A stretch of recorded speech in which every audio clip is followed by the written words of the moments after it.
Olá, seja muito bem-vindo ao programa que mostra inovação e iniciativas que apresentam soluções para os problemas do dia a dia. Eu sou Bruno Amorim e começa agora o Projeto Startup.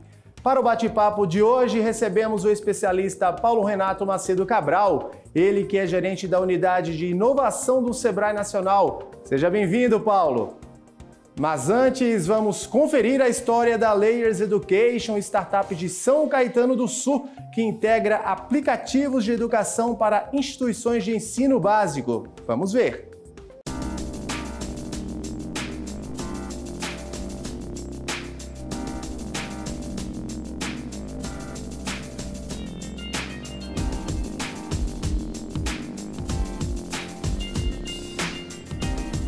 Me chamo Danilo Oneshig, eu sou cofundador e CEO da Layers Education.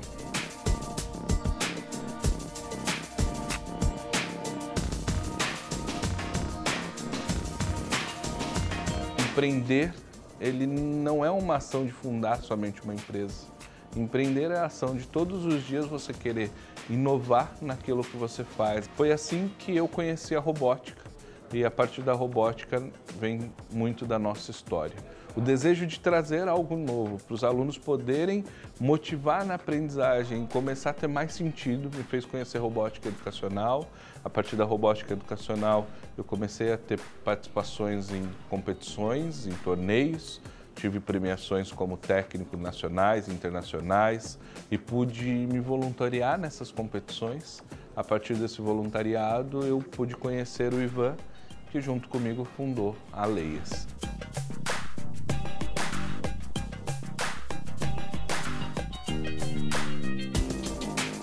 Quando eu entendo o que é a experiência de um pai ao matricular o filho, ao ir fazer uma lista de material, ao vivenciar esse mercado que, para um pai de primeira viagem como eu estava sendo, primeira vez fazendo isso com o filho, é tão lindo, tão mágico, mas tão doloroso. Aquela primeira lista de material, qual pai não lembra como foi fazer com o filho? Primeira vez que ele vai para a escolinha. A partir da segunda, você tem que passar em 3, 4, 5 papelarias, você já começa a se incomodar com aquilo tudo.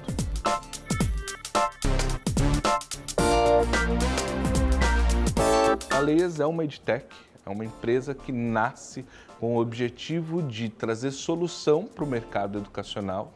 Então a Layers nasce com o objetivo de construir esse ecossistema, dando autonomia para a escola principalmente, sem querer engessar a escola. Então, a escola tem autonomia de escolher qualquer solução, seja ela solução pedagógica, administrativa, financeira, de gestão. Ela entra em contato com a Layers para que a gente construa esse ecossistema, entregando para a escola uma única plataforma, um único login, um ambiente único de estrutura digital, para que tecnologia de fato possa ser meio.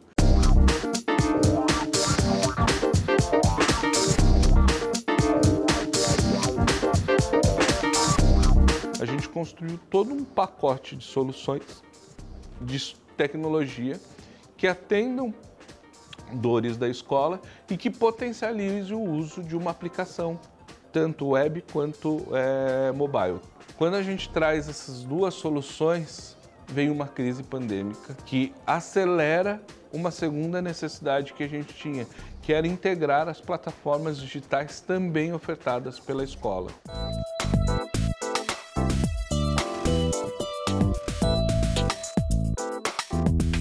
A hora que a pandemia colocou todo mundo em casa e a escola teve que passar a funcionar dentro das casas das famílias, ter uma solução que pudesse auxiliar e potencializar esse acesso, essa experiência de usuário, mesmo à distância, foi de extrema importância para a gente começar a construir essa fase 2. Em março, começou ali o maior momento de crise pandêmica. A junho, a gente acelerou essas integrações de soluções digitais, começou a trazer as principais plataformas de uso, a parte de Google, Microsoft, que utilizavam as ferramentas de aulas ao vivo, aulas online, transmissão e assim por diante, trouxe para dentro das integrações e começou a acelerar o uso de plataformas digitais e apoiar. que é inovação, né? Acho que essa é uma grande dor. O que é inovar? É você poder potencializar a utilização, é você poder simplesmente criar algo novo ou quanto isso se mede pelo impacto. A Leias está aí em todos os canais, Instagram, LinkedIn, Facebook, YouTube, @leias.education. No nosso site, leias.education, também está disponível.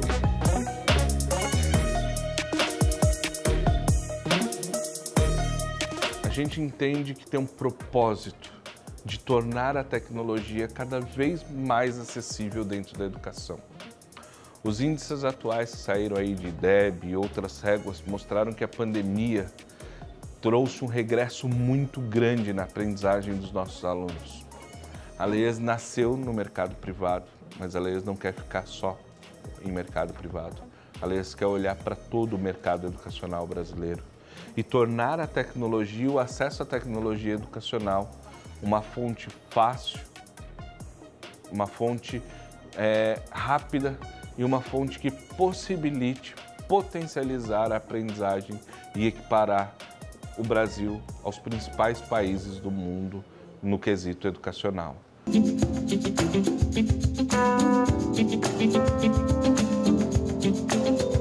Meu nome é Ivan Seidel, eu nasci em Vitória, Espírito Santo, moro hoje em São Paulo. Eu gosto muito da área de tecnologia, programação. Hoje eu sou líder técnico aqui da Leias na parte de tecnologia e produto. Cuido basicamente do futuro, do como vai ser o produto, de o que a gente vai fazer, do que nós vamos sempre estar um passo à frente ou dois. A proposta da Leias é de ser o maior aliado da tecnologia na educação. Então, sempre olhando para a escola, olhando para a universidade, olhando para o setor educação, como quem precisa desse tipo de ajuda na tecnologia para se dar melhor.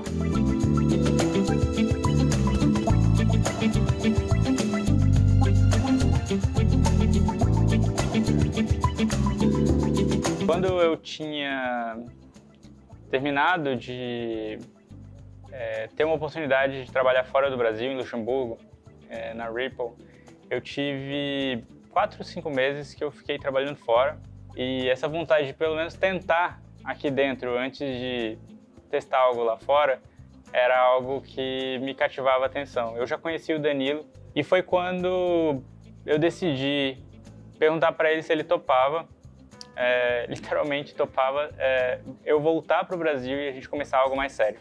A gente já tinha feito projetos antes disso que não eram ainda você não tinha um espaço, não tinha uma dedicação exclusiva para aquilo.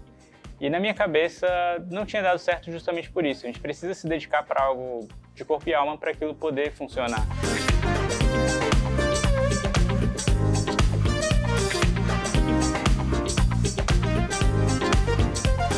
E tudo começou na Bet Educar.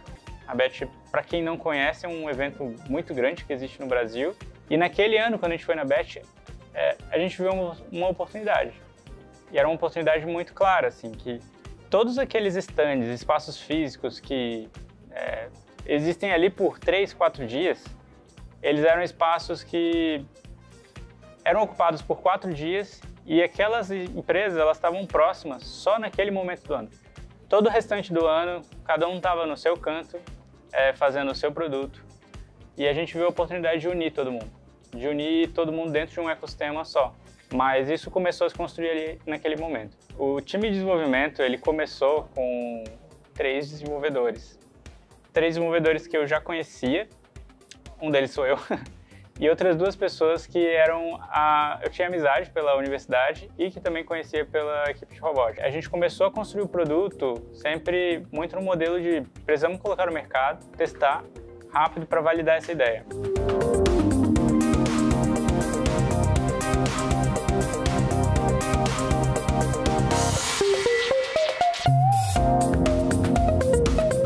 O desenvolvimento do software ele começa com, como eu falei, um time muito pequeno, um time de 3 pessoas desenvolvedoras e mais uma designer.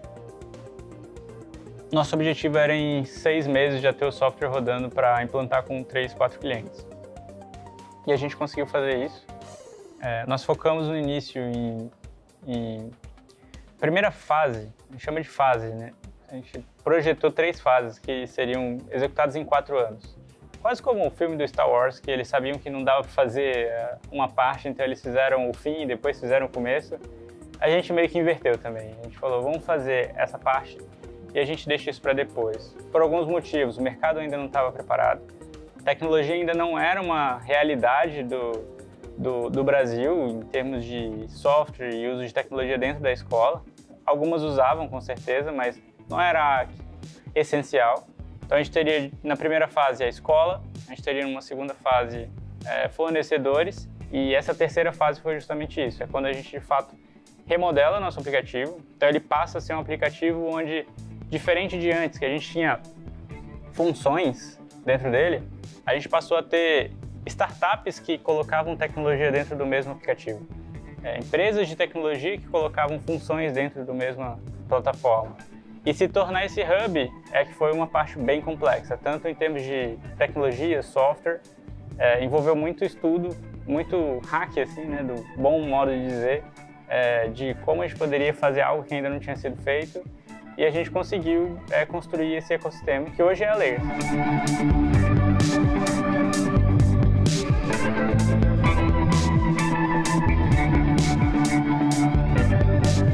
E a robótica eu vejo que ajudou muito nesse processo de entender que aquilo que a gente fazia ali, quando pequeno, não é nada diferente do que uma empresa grande faz, quando cria uma área de inovação. Muito do que a gente aprende, a gente não aprende com professores. A gente aprende com conhecimentos que são públicos. Então, esses projetos que eu construo e sempre construí, o meu objetivo nunca foi ganhar dinheiro. Nunca foi, de fato, ter fama. Eu acho que sempre foi com um objetivo único e apenas construir bem feito, fazer bem feito as coisas que você propõe fazer e compartilhar também esse conhecimento, não deixar ele preso dentro de uma pessoa. Uma cultura de empresa como a Layers, a gente tenta sempre deixar o máximo de abertura, de conhecimento, de informação, para que as pessoas possam colaborar proativamente e não que a gente demande delas exatamente o que precisa ser feito. Pois é, a Layers Education mostra que a inovação unida à educação promove um futuro mais palpável para todos. Depois do intervalo, vamos conversar com o especialista Paulo Renato Macedo Cabral, gerente da Unidade de Inovação do Sebrae Nacional. Não sai daí, eu volto daqui a pouquinho.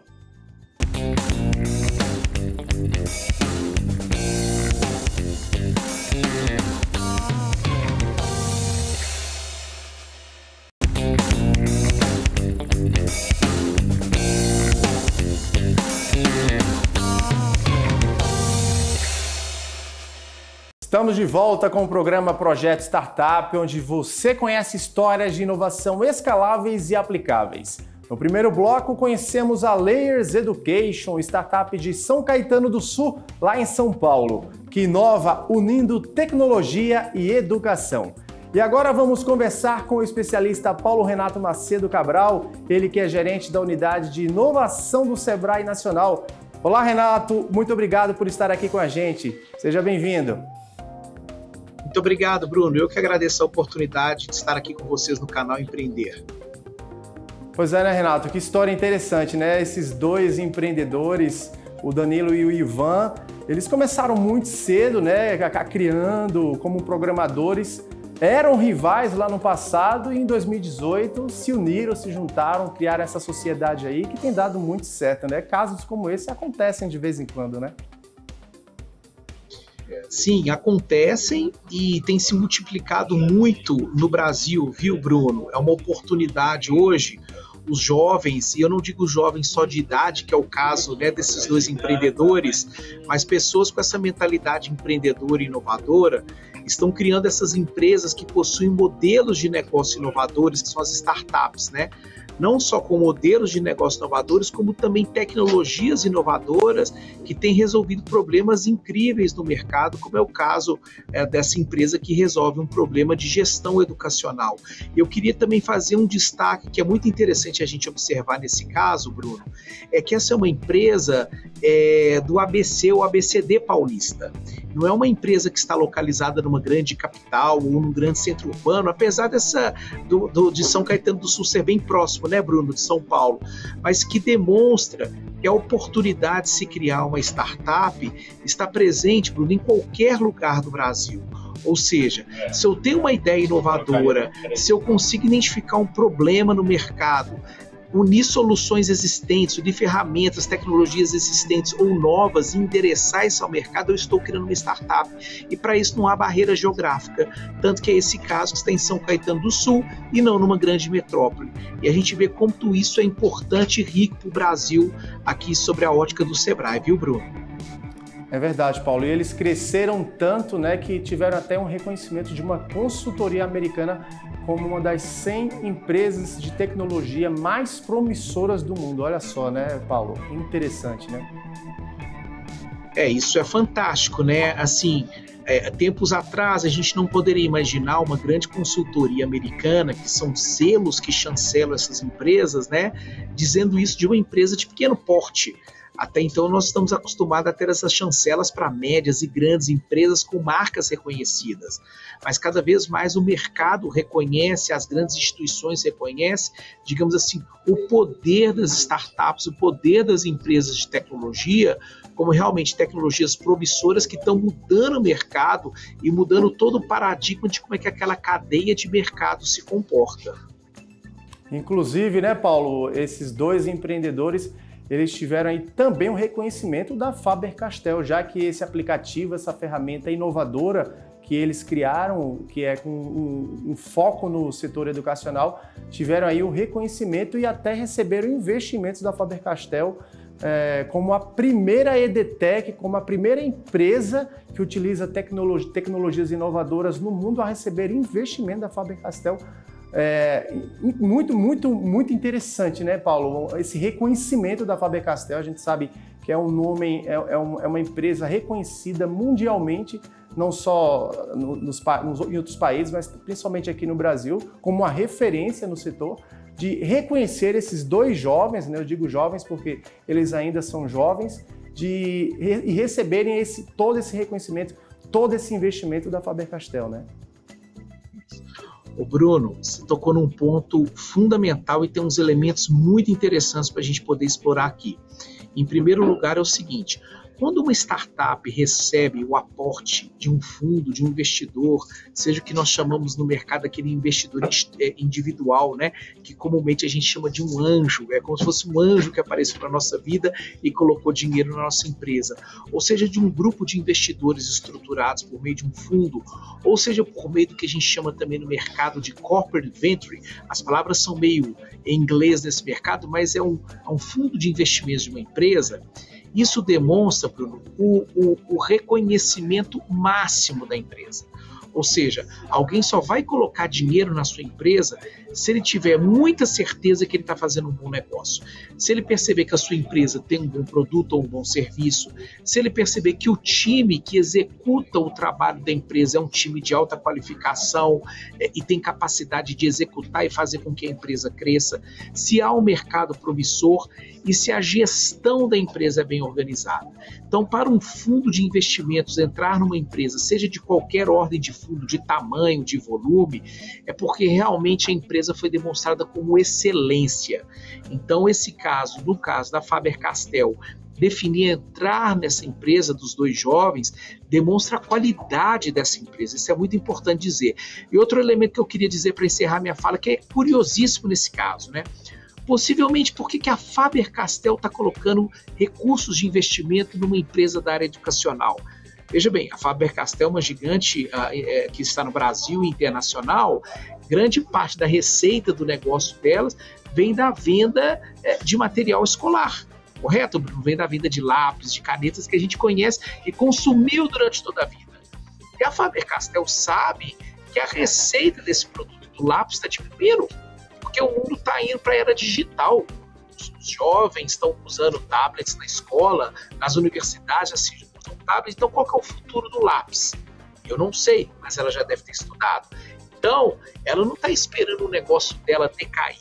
Ela está ampliando o portfólio dela de negócios, ela está ampliando a estratégia dela para se manter no segmento educacional, porém não só fabricando lápis, cadernos, canetas e outros equipamentos, mas também adquirindo empresas com tecnologia educacional para que ela mantenha o negócio dela. Então, é um caso muito emblemático esse, dessa empresa que nasce em São Caetano do Sul, é investida e chega até uma multinacional como a Faber-Castell. E que já beneficia aí, Paulo, mais de 350 mil famílias, 600 instituições por todo o país, ou seja, ela só cresce, né, nesses 4 anos, atendendo todo esse setor educacional e beneficiando todas essas famílias, né? Já que é uma ferramenta, um canal que eles criaram de compra e venda direta, né, de material escolar, ou seja, o pai responsável por aquele aluno, por aquela criança, por aquele adolescente, ele pode acessar o aplicativo, o aplicativo e fazer a compra de todo o material escolar do seu filho, né? E ali, obviamente, esses 2 empreendedores, o Ivan e o Danilo, eles têm parcerias diretas com grandes fornecedores do país para oferecer todo o conforto, segurança, né?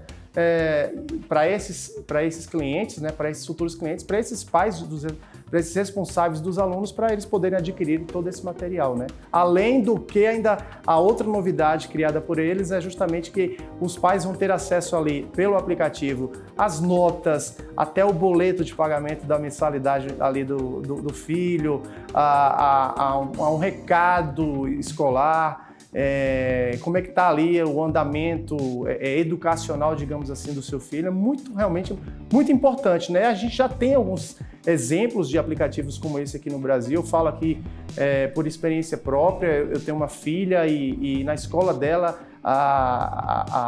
o centro já se utiliza de um aplicativo como esse, onde eu posso acompanhar todo o andamento, todo o histórico da minha filha em sala de aula.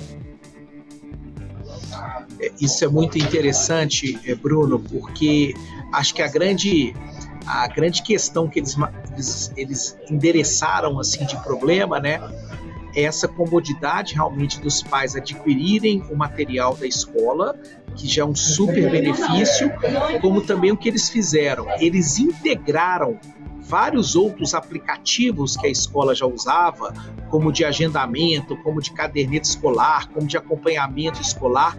Eles integraram isso em um único aplicativo, tanto que eles se apresentam como um super app, né, que realmente ele integra vários outros. E talvez o que eles estejam planejando, e talvez foi o que a Faber-Castell enxergou, que eles vão poder agora trabalhar, Bruno, com um conceito que a gente chama muito no mercado das startups de plataforma. Ou seja, eles passam a ter uma plataforma, uma tecnologia que pode integrar várias tecnologias, vários aplicativos, independente desses aplicativos serem produzidos por eles. Podem ser produzidos por terceiro, por outras empresas parceiras, desde que estejam em conformidade com a plataforma da empresa. Então, com isso, eles vão ganhar uma escala enorme, vão crescer muito. Então, realmente é um caso muito genial. E outro ponto que eu gostaria de destacar, né? O mercado educacional, as escolas, seja escolas de ensino fundamental, ensino infantil, e até as universidades privadas, por exemplo, são instituições muito pulverizadas, né, Bruno? Elas estão, assim, em muitas cidades do país, em muitos municípios. Então, é uma pulverização muito grande. É claro que existem alguns grupos educacionais que compraram muitas escolas e aglomeraram essas escolas, mas ainda a educação básica, por exemplo, é muito distribuída no Brasil. Então, esses jovens, eles têm um grande mérito de terem conseguido em pouco tempo a chegar em um número muito grande e assustador de escolas, né? Mostrando então que eles realmente têm uma solução muito factível para a escola e que eles conseguiram o que a gente chama no mundo startup de escala, de conseguir convencer diretores, professores a usarem esse sistema e beneficiarem as famílias, porque isso é muito difícil, Bruno, porque conseguir ter escala na startup no mercado pulverizado é caro, e eles conseguiram fazer isso sem investimento. Então, realmente é muito meritório essa conquista. Eu quero agradecer aqui a sua participação no nosso programa Projeto Startup. Foi um prazer te receber aqui e trocar essa experiência tão valiosa e trazer todas essas informações importantes para quem quer empreender, principalmente no mundo das startups.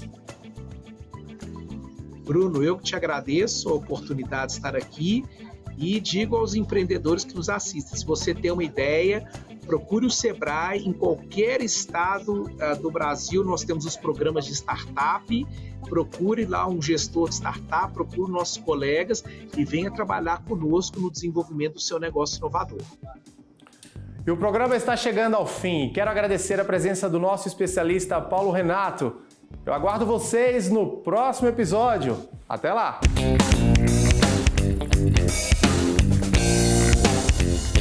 Yeah.